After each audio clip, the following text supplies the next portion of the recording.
All right, boys and girls, good day. Today we are going to start the reproductive system.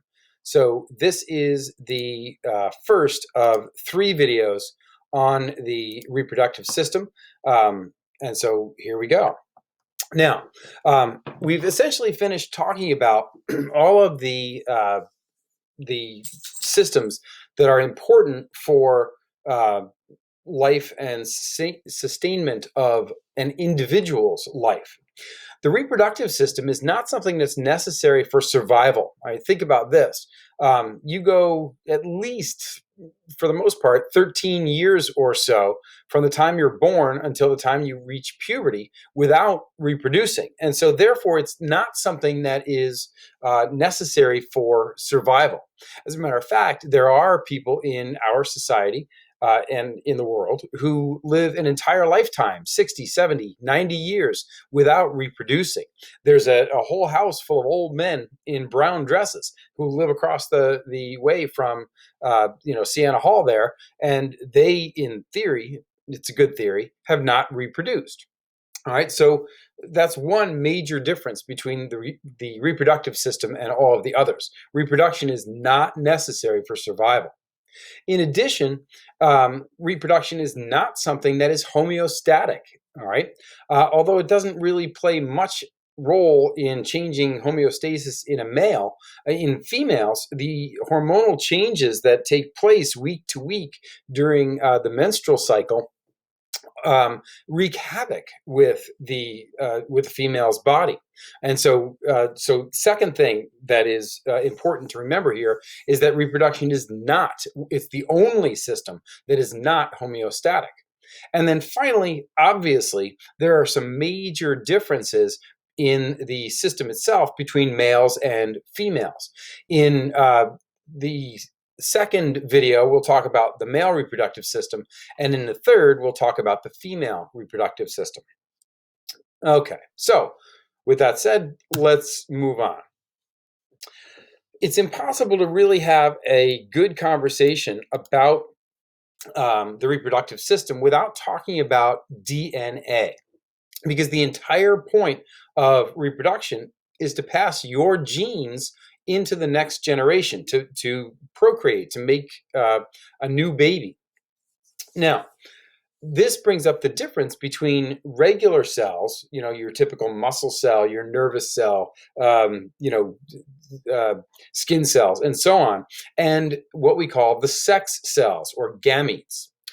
Your typical average American body cell consists of, all the organelles that we talked about at the beginning of the semester. But inside the nuclei, there are 46 chromosomes, and they come in 23 pairs. You get one chromosome from each of your parents. So in other words, there are 23 chromosomes. You get one copy of chromosome number 5, let's say, from mom, and you get the other copy of chromosome number 5 from dad. You get one copy of chromosome 12 from mom and the other one from dad. All right. And we'll talk about how that works in just a moment or so. But cells that have two pairs of chromosomes are called diploid, and we refer to them as 2n, where n refers to the number of chromosomes that you find in the nucleus of the cell. Now, sex cells, on the other hand, are called gametes. And these vary, of course, between males and females. In males, they're called sperm. In females, we call them eggs. Those are the common terms. But each gamete only has 23 chromosomes, one of each pair. So you only have one number 1, and one number 5, and one number 12, and so on. Cells that only have that one pair of chromosome is called haploid, and we call it n being the number of chromosomes. And then during fertilization, a sperm and an egg combine to form what we call a zygote, that single cell that's made from the combination of both the sperm and the egg that is actually the first cell that's really you. Okay. And so although none of us really want to think about the moment of our conception, at that point, the DNA blueprint half from mom and half from dad, comes together to form you. All right, at least genetically, you. So, what's the difference in the processes of producing a body cell versus producing a gamete? And that's the difference between mitosis and meiosis. In mitosis, this is what we call a duplication division. Um, and in this case, a cell simply makes an exact copy of itself, at least genetically. All right, all 46 chromosomes are duplicated and then split evenly into two different cells. In young people, this is used mostly for growth.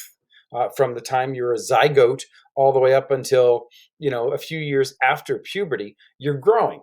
By the time you reach the age of 20-ish, now most of mitosis is used solely for repair. You get injured and you have to repair. You get sick and you have to repair, and so on. On the other hand, the sex cells are produced by a process called meiosis. Now, meiosis is what we call a reduction division, and that's the big difference. Mitosis is a duplication division, whereas meiosis is a reduction division. And in this case, the cell halves the number of chromosomes, cuts them in half from 46 to 23. The interesting part of this is that it's not like all of mom's chromosomes go to one side, to one sperm or egg, and all of dad's chromosomes go to the other. No, no, no. It's a mixture. So you could get chromosome number 1 from dad for a given egg, let's say. Chromosome number 1 could be from dad, number 2 and 3 and 4 can be from mom, 5 and 6 from dad, 7 from mom, 8, 9, and 10, and so on. All right, and so it's a weird combination. And if you want to know the math, it's 2 to the 23rd. So eight. I think it's 8 million different kinds of eggs can be formed, or sperm, depending on your gender. And so meiosis is the process of reduction division to form sperm and eggs. Now, usually I cover the things that can go wrong with any system at the end of the lecture, but based on the topics in this particular talk, I'm going to do it now, and we'll talk about the male and female in the next 2 videos. So what are the things that can go wrong here? Well, infertility is the biggest issue that can be found in terms of the reproductive system. And infertility is defined as the inability to achieve pregnancy after 1 year of regular, unprotected intercourse. There are multiple causes of infertility, especially in Western society. First, in females, being overweight is a big cause of infertility. The reason for this is hormonal. The lipids that compose the fat cells, the adipose cells, actually absorb estrogen, which is one of the hormones that's key to the ovarian and uterine cycles. And so this difference is can lead to infertility. In another thing that can go wrong in females is blocked oviducts, or something called endometriosis, where the cells that are usually shed during the menstrual period actually, instead of being shed, kind of build up, and they lead to blockages of the oviducts. We'll get to that in a minute. In males, the biggest issue for infertility is a low sperm count, and this is mostly, believe it or not, due to things like skinny jeans and tighty whities. Okay, the testes need to be kept at a slightly lower temperature than normal body temperature, and holding them very close to the body warms them up, and that actually reduces the sperm count. So, gentlemen, put on a pair of boxers and loose-fitting pants if you want your sperm count to go up. All right. You ever wondered why the Irish and the so on are so fertile? Well, think about that.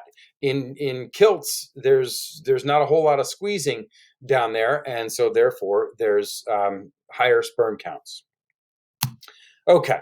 Now, what are your options if you are infertile?